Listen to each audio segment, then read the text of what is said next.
Pode-se dizer, em algum nível, que a teologia negativa encontra paralelos com a desconstrução de Derrida? Legal, eu espero que não tenha nenhum heideggeriano aqui na sala, porque o que eu vou dizer pode comprometer a minha pessoa, tá? Olha que tem no curso, hein? Você meça suas palavras aí, que tem uns amantes do Derrida. Vamos lá. O Luc Ferry é um crítico do Derrida e diz o seguinte: o Derrida é um Heidegger francês, né? Porque as ideias da ideia da desconstrução, da différance, já estavam todas presentes em Heidegger. Mas é muito legal essa conexão, tá? De autores antigos com pensamentos contemporâneos. Eu acho que um curso de filosofia deve promover aos alunos essa capacidade de fazer conexões, né? Porque senão fica uma mera repetição, não há ineditismo. Quando eu li essa pergunta, eu achei incrível pela maturidade em tentar compreender questões medievais com pensamentos contemporâneos. Então, o Derrida desenvolve a sua filosofia da diferença a partir de uma perspectiva de ente e essência que está presente em Heidegger. Heidegger desenvolve essa ideia na sua principal obra, chamada Ser e Tempo, para dizer o seguinte, entre aspas, o ser, quando se manifesta em ente, ele está se escondendo. Então, a filosofia de Derrida é uma fenomenologia heideggeriana para dizer o seguinte, o que se mostra se esconde também. O ser totalmente é impossível de ser manifestado, então ele se manifesta em ente, mas quando ele se manifesta em ente, ele esconde. Por exemplo, eu, ao me revelar a vocês, estou escondendo algo. Me revelo aqui como professor, como pastor, mas ao me revelar como pastor, eu me escondo como pai. Eu me escondo como filho, né?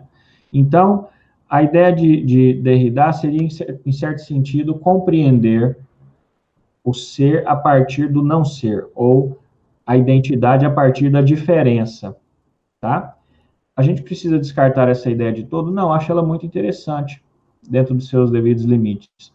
E tem, no meu ponto de vista, alguma conexão com a teologia negativa medieval, sim, quando compreende essa ideia da inesgotabilidade do ser, da manifestação do ser a partir do ente, que é limitada, logo, há um outro aspecto do ser que é escondido, que não é revelado, né, que seria o não ser ou a diferença para Derrida. Então, o projeto de Derrida tem conexões, pode-se fazer conexões com a teologia negativa? Pode, porém, lembremos, Derrida está num ambiente de pós-estruturalismo, de secularização. Então, essas categorias para pensar Deus, Derrida não usou, né? Quem faz isso já está indo para além de Derrida. Ele está tentando compreender essa realidade concreta, material, existencial, né? Estrutural. Então, a grande diferença é essa. A filosofia do ser e não ser, da diferença da identidade em Derrida, que é materialista, que é limitada à estrutura existencial, diferentemente da perspectiva teológica, que está tentando compreender o plano metafísico, Deus, o sobrenatural, pelo não, né, pela negação. O próprio Karl Barth tentou fazer isso, né? Não vou julgar o mérito, se ele acertou ou não, fica aí para vocês. Mas o Barth também seria muito mais uma resposta de influência heideggeriana para a teologia do que o próprio Derrida, né? Talvez fique um bom artigo científico pensar as conexões e diferenças entre Derrida e Barth a partir de Heidegger, né? O Pierre Aubin, a gente já falou dele aqui quando a gente mencionou Aristóteles. Ele tem um livrinho, tá, em língua portuguesa, sobre metafísica contemporânea, e ele trabalha a partir, chama de desconstrução da metafísica, então ele trabalha a partir da metodologia da desconstrução. Querendo ou não, isso que o Pedro falou, né, a desconstrução ela é um projeto de filosofia imanente, ou filosofia da imanência. Então, o que ela pressupõe? Ela pressupõe, na verdade, a oposição a qualquer projeto de transcendência.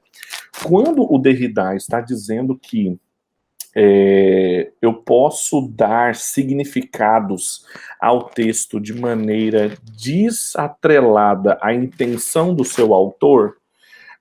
Isso é mais do que só questões hermenêuticas do próprio texto, da literatura. A noção de autor, ela é teológica. E tem uma longa história na Idade Média e na metafísica da Idade Média que a desconstrução está se opondo. Então, quando ele abre mão do autor como uma categoria ou uma entidade doadora de sentido para um texto, é claro que isso serve para a literatura, mas isso serve para toda a realidade, porque tudo depois do Heidegger é texto, tudo é leitura, tudo passa a ser hermenêutica, e então a gente não tem um autor mais que dá sentido à realidade, a gente constrói, e aí a gente desconstrói, então, qualquer tentativa metafísica autoral de sentido da própria realidade. E o livro que o Pedro mencionou do Luc Ferry chama O Pensamento 68, uma das melhores críticas, assim, eu acho, ao Foucault, ao Derrida, como dependentes do pensamento alemão, do Nietzsche e do Heidegger. Realmente, assim, não tem algo que é diferente do que já estava preconizado lá, só porque é muito mais difícil ler o Nietzsche e o Heidegger, né? Então, eles ficaram famosos, mas assim, a crítica que o Luc Ferry faz, que é um conhecedor da filosofia alemã, estudou Kant, estudou idealismo alemão, filosofia alemã clássica, sabia que era dependente, e que por isso essa discussão metafísica é muito importante. Então, assim, tá aí um livrinho para introduzir também essa questão, A Desconstrução da Metafísica, do Pierre Albenque, pronuncia Oban, da editora Loyola. Pequenininho, bom de ler. Há um outro autor que tenta fazer isso também, escreveu uma obra chamada Metafísica da Finitude. Vou tentar lembrar o nome dele, mas está nesse mesmo momento, nesse mesmo contexto do Pierre aí, para pensar a metafísica imanente, né? Você lembra, Pedro, o nome do autor que escreveu Metafísica e Finitude? Não, hein? Vou pesquisar aqui. O nome do autor é Gerd Borheim, da editora Perspectiva.